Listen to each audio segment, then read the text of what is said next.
नमस्कार। आज हम डिस्कस करेंगे इंपॉर्टेंट जीके के क्वेश्चन। देखिए, इंपॉर्टेंट जीके के क्वेश्चन डिस्कस करेंगे। हर एक question exam point of view से इंपॉर्टेंट है। आपको पता है कि अभी जो है वो Himachal Pradesh public service commission जो है कांस्टेबल का एग्जाम कंडक्ट करवाएगा, और उसी एग्जाम के लिए ये सीरीज़ हमने अलग से चलाई हुई है, कांस्टेबल सीरीज़। इसमें 5 क्वेश्चन हम एचपी जीके के डिस्कस करते हैं स्टार्टिंग में, और अगले 5 क्वेश्चन जो हैं वो इंडिया जीके के ओवरऑल रहते हैं। यहाँ से ऐसा होता है कि जिस तरह से एग्जाम आता है, मतलब जीके का पोर्शन जिस तरह से होता है उस तरह से तैयारी आपकी हो जाती है। तो अभी हम क्वेश्चन नंबर 1 से डिस्कशन को स्टार्ट करेंगे। हर एक क्वेश्चन को डिटेल से डिस्कस करेंगे। क्वेश्चन नंबर 1 में क्या बोलते हैं what was the old name of Sirmaur. तो बोलते हैं कि सिरमौर का पुराना नाम क्या था। देखो, सिरमौर के पुराने नाम की अगर हम बात करते हैं कि सिरमौर का पुराना नाम क्या था, तो सुरगना उसका पुराना नाम था। सुरगना ऑप्शन ए जो है वो सही आंसर हो जाएगा। सिरमौर प्रिंसली स्टेट की भी हम बात करेंगे यहाँ से, और हिमाचल की कुछ ऐसी रियासतों या फिर कुछ ऐसी स्टेट्स की बात करेंगे जिनके पुराने नाम क्या थे, वो एग्जाम में पूछे जाते हैं। कहा जाता है कि सिरमौर रियासत की स्थापना राजा रसालू के द्वारा जो था वो की गई थी, परंतु फिर भी अलग अलग मेंशन हमें अलग अलग किताबों से देखने को मिलते हैं। जैसे कि एक किताब है तारीखे रियासत सिरमौर। जो ये तारीखे रियासत सिरमौर किताब पहले तो किसके द्वारा लिखी गई थी, ये क्वेश्चन बनता है। तो ये रणजौर सिंह के द्वारा लिखी गई थी। अब यहीं से क्वेश्चन ये भी बन जाता है साथ में तारीखे रियासत सिरमौर से कि इस किताब के अनुसार सिरमौर का जो प्राचीन नाम था वो क्या था। सिरमौर का प्राचीन नाम इस किताब के अनुसार जो था वो सुलोकिना था। यहाँ पर मैं लिख देता हूँ सुलोकिना। सुलोकिना जो था वो इसके अनुसार जो था वो सिरमौर का प्राचीन नाम था। फिर सिरमौर के एक राजा हुए सुभंस प्रकाश। सुभंस प्रकाश के द्वारा जो था वो राजवन को सिरमौर रियासत की राजधानी भी बनाया गया था।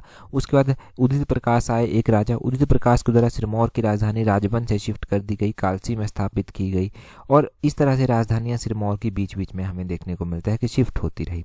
क्वेश्चन एक ये भी बनता है कि सिरमौर रियासत जो है वो फिरोज शाह तुगलक के द्वारा अपनी जागीर भी बनाई गई थी। तो फिरोज शाह तुगलक ने जो था सिरमौर रियासत को कब अपनी जागीर बनाया था, 1379 में इसको अपनी जागीर बनाया था।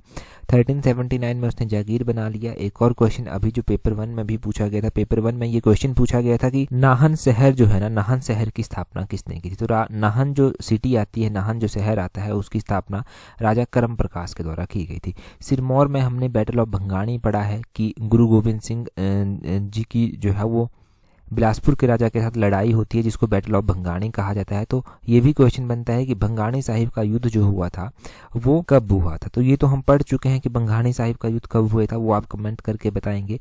परंतु सिरमौर के राजा कौन थे उस टाइम जब गुरु गोविंद सिंह जो था वो सिरमौर आए थे। तो सिरमौर के राजा उस टाइम मेदिनी प्रकाश हुआ करते थे। इसी सिरमौर रियासत के अंतिम शासक कौन थे, तो सिरमौर रियासत के अंतिम शासक थे राजा राजेंद्र प्रकाश। तो उनका नाम भी ध्यान रखना है।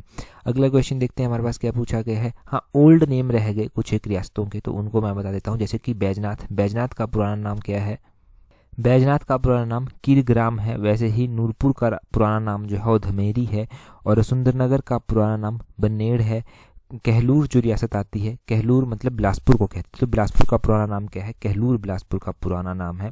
नालागढ़ का पुराना नाम क्या है, हंडूर नालागढ़ का पुराना नाम है। अगले क्वेश्चन में बोलते हैं who was the first women to represent Himachal Pradesh in Rajya Sabha. तो बोलते हैं कि राज्यसभा में हिमाचल प्रदेश का प्रतिनिधित्व करने वाली पहली महिला कौन थी। तो देखो, राज्यसभा में जो पहली महिला चुनकर जाती है हिमाचल प्रदेश से, उनका नाम था लीला देवी महाजन। ऑप्शन ए जो है वो सही आंसर हो जाएगा। राज्यसभा की अगर हम बात करते हैं तो हमें देखने को मिलता है कि हिमाचल प्रदेश राज्यसभा की 3 सीटें जो हैं वो आती हैं, और 3 सीटें आती हैं अभी प्रेजेंट टाइम में राज्यसभा से कौन कौन से सदस्य हैं और उनमें से कितनी महिलाएं हैं प्रेजेंट टाइम में। अभी प्रेजेंट टाइम में हमें एक तो इंदु गोस्वामी देखने को मिलती है, ये महिला हैं और राज्यसभा की सदस्य हैं हिमाचल प्रदेश से। दूसरे हमें सिकंदर कुमार देखने को मिलते हैं, और तीसरे हमें हर्ष महाजन देखने को मिलते हैं। और 1952 में हिमाचल प्रदेश में पहली बार राज्यसभा से जो है सदस्य चुने गए, और हिमाचल प्रदेश से 1952 में पहली बार सदस्य चुने गए थे, उनका नाम था चिरंजी लाल वर्मा। चिरंजी लाल वर्मा का नाम भी आपने ध्यान रखना है। बिलासपुर रियासत आप पढ़ते हैं, बिलासपुर रियासत के अंतिम शासक थे राजा आनंद चंद। तो राजा आनंद चंद भी जो था वो राज्यसभा से चुने गए थे, और ये राज्यसभा से हिमाचल प्रदेश का प्रतिनिधित्व करने वाले पहले निर्दलीय सदस्य बने थे। ये निर्दलीय थे जिन्होंने राज्यसभा का प्रतिनिधित्व जो था वो हिमाचल से किया था। ये 1958 से 1964 तक राज्यसभा के सदस्य जो था वो रहे थे। फिर लीला देवी महाजन की बात आती है। ये हिमाचल प्रदेश की पहली महिला बनी जिन्होंने राज्यसभा का प्रतिनिधित्व जो था वो किया था। कब से लेकर कब तक किया था, इनके द्वारा 1956 से लेकर 1962 तक राज्यसभा का प्रतिनिधित्व जो था वो किया गया था। अच्छा, राज्यसभा के सदस्यों का कार्यकाल कितना होता है वो आप कमेंट करके बताएंगे। राज्यसभा के जो सदस्य चुने जाते हैं उनका कार्यकाल कितना होता है वो कमेंट करके बता दीजिए। लोकसभा की बात करते हैं तो हिमाचल से लोकसभा की 4 सीटें हैं। ये जो 4 सीटें लोकसभा की हैं, अभी लोकसभा के इलेक्शन भी कुछ टाइम पहले ही हुए हैं, तो लोकसभा की 4 सीटों में से कितनी महिलाएं हैं? सिर्फ एक महिला है लोकसभा से, वो मंडी लोकसभा क्षेत्र से आती हैं कंगना रनौत। इसके अलावा शिमला से सुरेश कुमार कश्यप हैं, हमीरपुर से अनुराग ठाकुर हैं और कांगड़ा से जो हैं वो किशन कपूर हैं। उनके नाम आपने ध्यान रखने हैं। तो लोकसभा भी क्लियर हो गया, राज्यसभा भी क्लियर हो गया। महिलाओं की ही बात हो रही है तो विधानसभा भी मैं बता ही देता हूँ। विधानसभा में अभी हमारे पास 3 महिलाएं हैं। 3 महिलाओं में एक तो अनुराधा है लाहौल स्पीति से, एक तो रीना कश्यप हैं डिस्ट्रिक्ट सिरमौर के पच्छाद क्षेत्र से, और एक हैं कमलेश ठाकुर जो कि देहरा डिस्ट्रिक्ट कांगड़ा विधानसभा से जो है वो आती हैं। तो ये नाम भी क्लियर हो गए। नेक्स्ट क्वेश्चन की ओर चलते हैं। नेक्स्ट क्वेश्चन में बोलते हैं दबदब is type of marriage among which of the following tribe in Himachal Pradesh. तो बोलते हैं कि जो दबदब है ये हिमाचल प्रदेश में मैरिज का टाइप है। बोलते हैं किस जनजाति के बीच में ये विवाह का प्रकार है। तो ये जो है वो किन्नर्स के बीच में, ऑप्शन सी सही आंसर है। किन्नौर में जो लोग रहते हैं उनके बीच में ये मैरिज का टाइप जो है वो आता है, और इसके बारे में भी हम पढ़ेंगे। काफ़ी टाइम से मैरिज के टाइप रिवाइज भी नहीं किए हैं, तो आज रिविज़न उनका कर लेते हैं अच्छे से।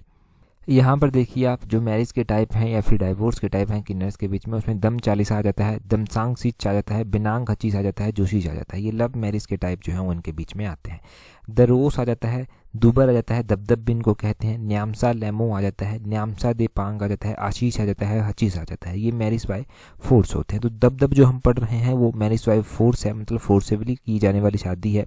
इसके अलावा जो है वो जाने खंग जाने तंग आता है। ये बड़े ही कॉमन मैरिज के टाइप जो हैं वो इनके बीच में होते हैं। न्योतांग मिरांग आ जाता है। ये मैरिज होती है।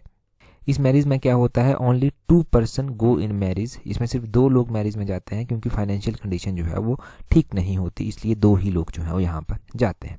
तो ये हो गए इनके बीच में मैरिज के टाइप। इसी तरह जो है वो मैरिज सिस्टम ऑफ स्वांगलास भी हो गए। स्वांगलास के बीच में भी कुछ मैरिज के टाइप हैं।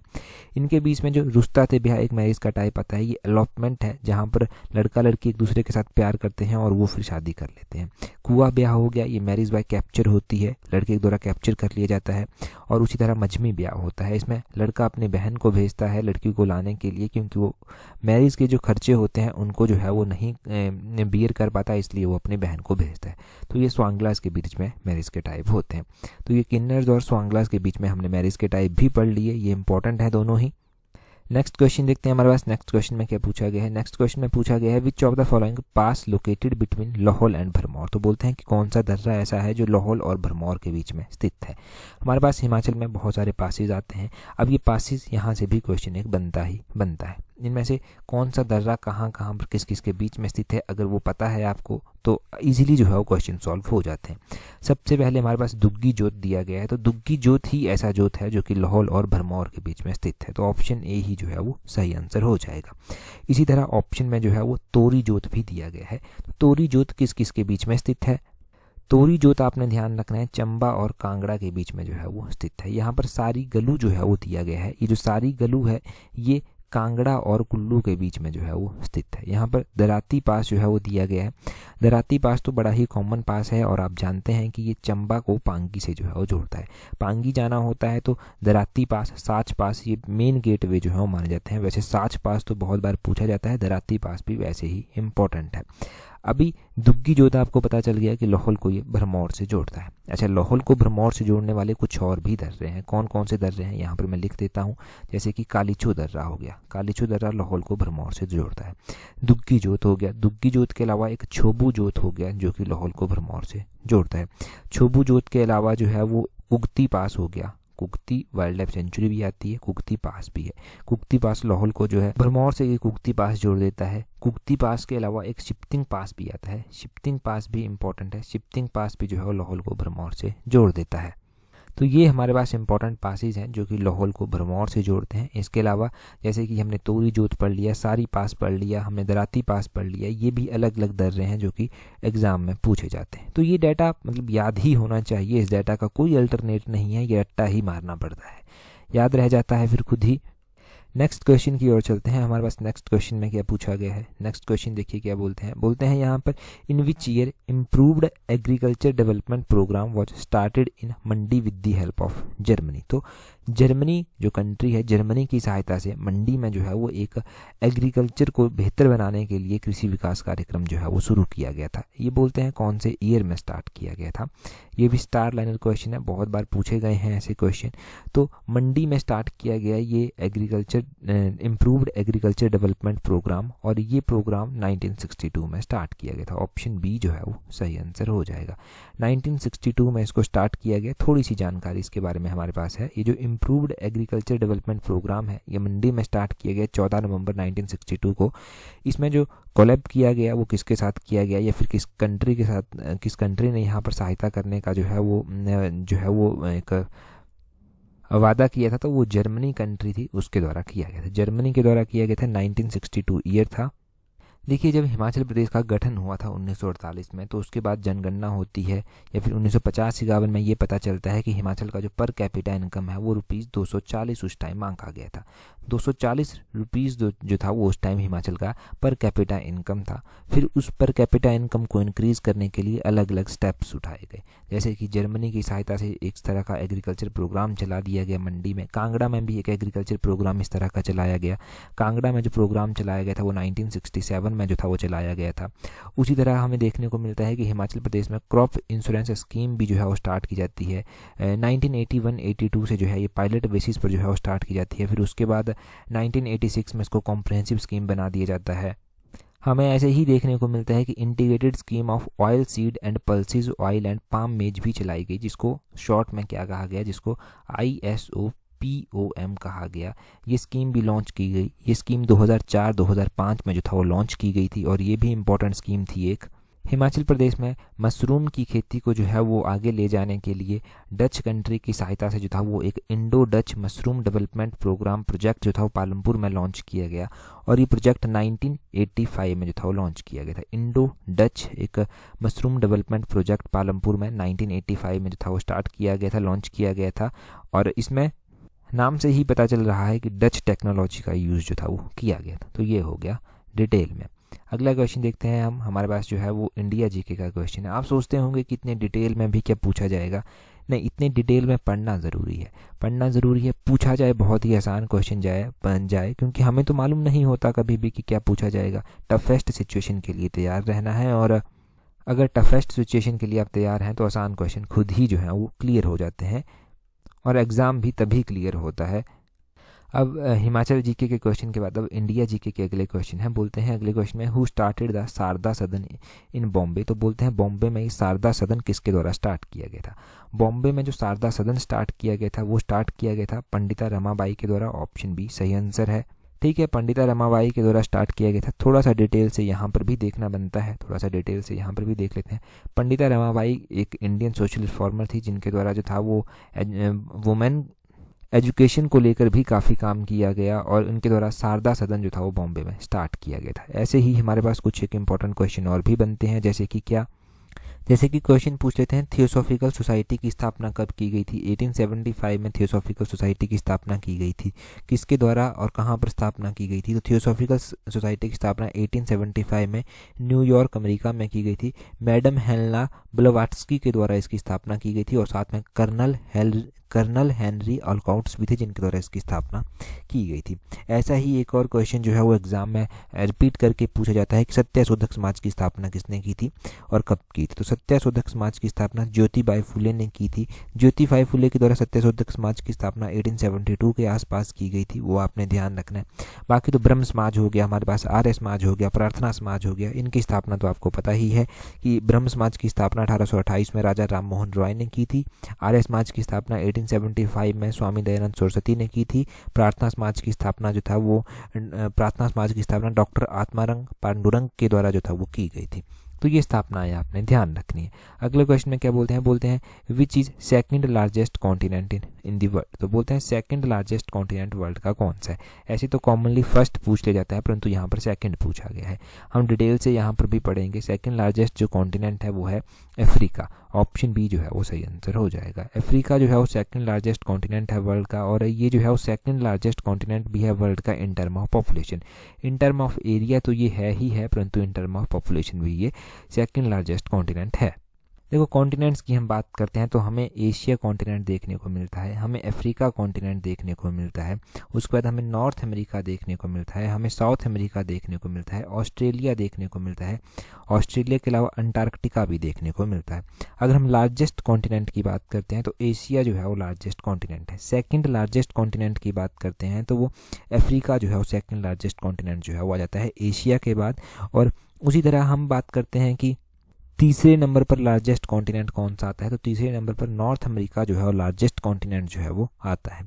तीसरे नंबर पर नॉर्थ अमेरिका लार्जेस्ट कॉन्टिनेंट आता है। सबसे छोटा कॉन्टिनेंट कौन सा आता है, तो ऑस्ट्रेलिया जो है वो स्मॉलेस्ट जो है वो कॉन्टिनेंट आता है। ऑस्ट्रेलिया सबसे छोटा कॉन्टिनेंट जो है वो आ जाता है। कॉन्टिनेंट्स में एक यूरोप कॉन्टिनेंट छूट गया है, यूरोप भी एक कॉन्टिनेंट है। और आपने ध्यान रखना है कि एशिया को यूरोप से जो पर्वत अलग करते हैं वो कौन से पर्वत अलग करते हैं, तो एशिया को यूरोप से अलग करने वाले माउंटेन्स का नाम है यूराल माउंटेन्स। यूराल माउंटेन्स जो है वो एशिया को यूरोप से जो है वो अलग करते हैं।